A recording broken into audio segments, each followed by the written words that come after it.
The effects range from lighting and bloom, screen lens flare effects, particle systems that include stuff like fog, haze, steam, smoke, fire, explosions, blood, weapon effects, and a UI.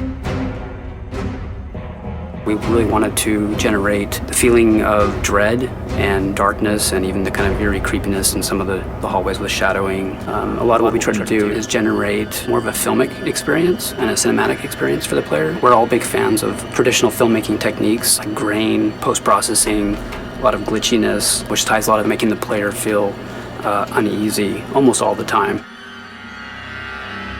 UI is user interface, and it's every way the user interacts with the game. So you have what we call the front end, which are the menus that you see at the beginning of the game. And then when you get into the game, what's really particular in Ded Space, you also have all these dynamic interfaces within the environment. Prior to this game, a lot of UI lives in screen space. All our game elements live in-world, but also function as approximations of fictional UI. It's not just there for the player, it's also there for the character in the game. One of the things that Ian was really pushing for was a very broken future, like where everything felt depleted. And so even though it's a very futuristic look at UI, we had to make sure that it felt a little broken. So everything was a little bit flickery and everything was a little bit more janky than most UI. The feeling that maybe at some point it might break down was important. Le concept vraiment pour les interfaces de Ded Space, c'est qu'on voulait avoir l'impression d'être dans le cerveau de Isaac. On voulait vraiment se promener avec les neurones et tout ça. On voit un peu d'activité électrique. And you see marker elements and like unitology code and messages in there. Et au fur et à mesure qu'on avance dans le jeu, on se rend compte que, en fait, il y a quelque chose de très étrange qui se passe dans le cerveau d'Isaac. For dementia, there are various moments in the game. A lot of it plays into the mind of Isaac and his memory of Nicole, and his guilt and the scarring that he had and experienced through the issue mirror on Ded Space 1. Ded Space 1 and Extraction had some moments of dementia, so we wanted to really bring that up a notch and basically create something new, but also very immersive and something that kind of has a real strong emotional and even psychological factor in the game.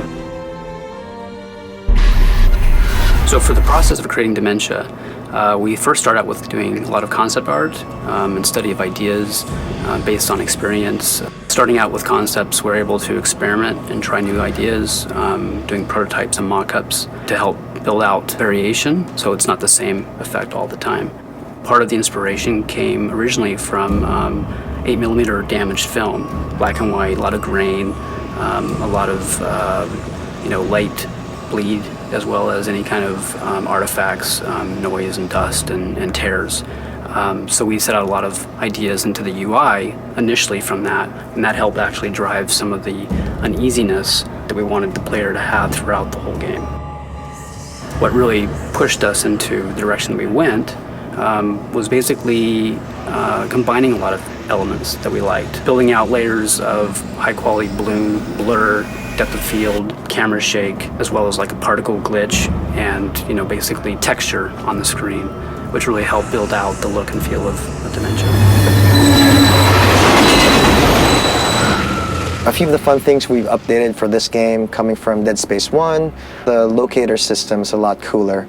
It used to be that when you press the locator button, you'd see this line run through the floor. It used to always feel like it was just jaggy, but it never used to curve around corners. It now leads you to different things. Like it used to just take you to your objective. You can also go to the store or the nearest bench. It's pretty cool.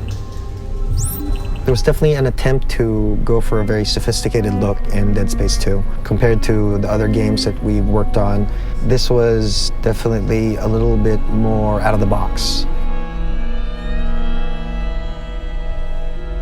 I think it's a true attempt at being a leader at something. We're making something that no one's ever seen before, and I'm really proud of it. I think I can say that, yeah, I'm really proud of what we came up with.